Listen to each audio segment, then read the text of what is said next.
Hi. Hi Subbu, shooting ఎలా జరుగుతుంది? ఆ తమిళ డైరెక్టర్ నీకు సింక్ అయ్యాడా? డైరెక్టర్ సింక్ అయ్యాడ్రా, కానీ హీరోయిన్ నాన్ సింక్ లో ఉంది. ఏ కోఆపరేట్ చేయట్లేదా? కోఆపరేట్ చేస్తుంది, కానీ కెమిస్ట్రీ వర్కౌట్ అవ్వట్లేదు.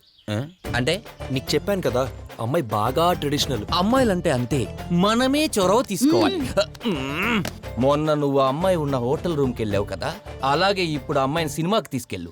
అలా అలా అలా లైన్ లో పెట్టు, ప్రియం వదన్ పట్టు. రేయ్, నన్ను హీరోని చేయమంటే ప్రేమికుని చేస్తున్నావేంట్రా? అరే, ముందు నువ్వు ప్రేమికుడవు, ఆ తర్వాత ప్రభుదేవ్ లాగా హీరో అవుతావు. రే, నువ్వు ధైర్యం చెప్తుంటే నాకు ఒక ఐడియా వచ్చింది. రేపు ప్రియమద బర్త్డే. లాస్ట్ టైం నేను నా బర్త్డేకి డాల్ఫిన్ ప్రివ్యూ థియేటర్కి వెళ్ళాను కదా, అక్కడికే తన్ని పిలుస్తాను. Wow, what a brilliant idea man. అన్నట్టు ఇది వరకు నా బర్త్డే కేక్ మీద దాని పేరు రాసింది, స్వయంవద.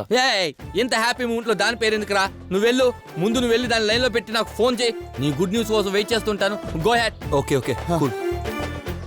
వాడన్నా హ్యాపీగా ఎంజాయ్ చేస్తాడు, మనకెలాగో అదృష్టం లేదు. ఎవరినైనా టచ్ చేద్దామంటే ఒకటి బౌన్సరు, ఇద్దరు బాక్సర్లు, ఇద్దరు ఫైటర్లు. ఏ ప్లేస్ సేఫ్? హూ హా హూ హా